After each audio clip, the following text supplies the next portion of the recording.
నీ ఇద్దరి భాషల కొరకు తెలంగాణ హక్కుల్ని దారాదత్తం చేస్తావా? తెలంగాణ భూముల్ని ఎండబెడతావా? తెలంగాణ రైతాంగాన్ని మళ్ళీ ఆత్మహత్యల పాలు చేస్తావా? మళ్ళీ వలసల పాలు చేస్తావా? మళ్ళీ బొగ్గుబావులు కూడా లేకుండా చేసిండ్రు. మళ్ళీ బొంబాయిలు దుబాయిల పాలా తెలంగాణ ప్రజల బతుకు? ఇంత దుర్మార్గమా? ఒక ముఖ్యమంత్రిగా గంత పచ్చి అబద్ధాలు, ఎంత అవమానం ఆ పదవికి. ఏం కొంపలు ముచ్చుకుపోయినా ఏమైంది?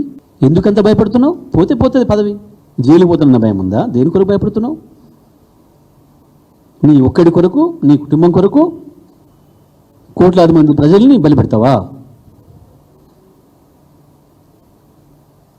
ఇది నువ్వు చేసే పని. కాళేశ్వరం మీద అబద్ధాలు మాట్లాడి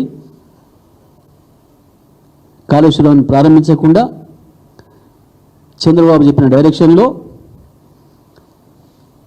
ఇవాళ కాళేశ్వరం ఉన్నది, కాళేశ్వరం నుంచి మేము నీళ్ళు ఎత్తుతున్నాం 140 టీఎంసీల నీళ్లు అని చెప్పి మనం చెప్తే బనకచెర్లకు ఎత్తి పరిస్థితులు అనుమతి వచ్చే అవకాశం లేదు. అది మేము చెప్పడం కాదు, ప్రభుత్వం అధికారికంగా చెప్పి కొట్లాడాలి అపెక్స్ కౌన్సిల్లో. కానీ బనకచెర్లు లేనే అక్కడ కాళేశ్వరం లేనే లేదు, మేము అక్కడ నీళ్ళు ఎత్తుతలేము అంటే ఇలా ఇంకో 140 టీఎంసీల నీళ్ళు మీకున్నాయి కాబట్టి ఇవి నాకు ఇవ్వండి అని చెప్పి మోడీ పానం చంద్రబాబు చేతులు ఉంది కాబట్టి ఒప్పించి తీసుకుపోయే కుట్ర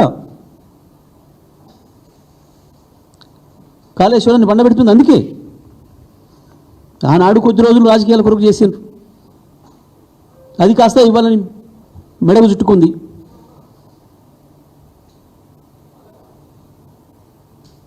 స్పష్టంగా ఉంది, మీరు అందరు చూసారు.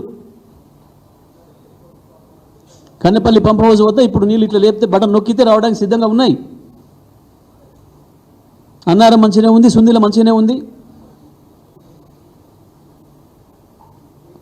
వ్యవస్థ మొత్తం ఇంటాక్ట్ ఉంది, బ్రహ్మాండంగా ఉంది.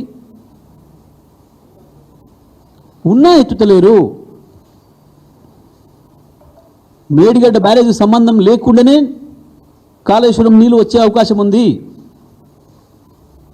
ప్రాణహిత నీళ్ళని తెచ్చుకునే అవకాశం ఉంది. కేవలం బనకచెర్ల కొరకు, చంద్రబాబు కొరకు, చంద్రబాబు బనకచెర్ల అనుమతులు కేంద్రం నుంచి తీసుకొచ్చుకునేంత వరకు దీని జోలికి రారు, దీన్ని ముట్టుకోరు, దీన్ని రిపేర్ చేయరు, దీన్ని ఆన్ చేయరు. ఇగో ఇది ఆ ఇవాళ జరిగి నేను దాంతో శ్రీకారం చుట్టాను ఆ దుర్మార్గానికి. నేను వేరే పదాలు ఉపయోగించడం లేదు, నేనేం ఆవేశపడటం లేదు. వస్తుంది ఆవేశం. నువ్వు చేసిన ద్రోహాన్ని చూసిన తర్వాత అది అర్థమైన తెలంగాణవాది, ఏ ఒక్క తెలంగాణవాదికి కూడా రక్తం మరగకుండా ఉండదు. ఇంత ద్రోహమా, ఇంత మోసమా? రాజకీయ పదవుల కొరకు కోట్ల మంది ప్రజల్ని బలిపెట్టి ఎంత సాహసం చేస్తారా? తెలంగాణ చరిత్రలో ఒక ద్రోహి ముఖ్యమంత్రి రావడం అనేది మాకు కూడా సిగ్గుచేటు. వచ్చిన రెండో ముఖ్యమంత్రి ఇంత అధ్వానంగా చూసాం. అప్పుడు వెనకటి కాలంలో కూడా దేశద్రోహులను, ఒక రాజ్యంలో ఉండి ఇంకో రాజుకు ఒప్పందించినోడిని, స్వతంత్ర పోరాటంలో బ్రిటిష్ వాడికి సమర్థించినోడిని చూసాం, దేశద్రోహుల్ని కూడా.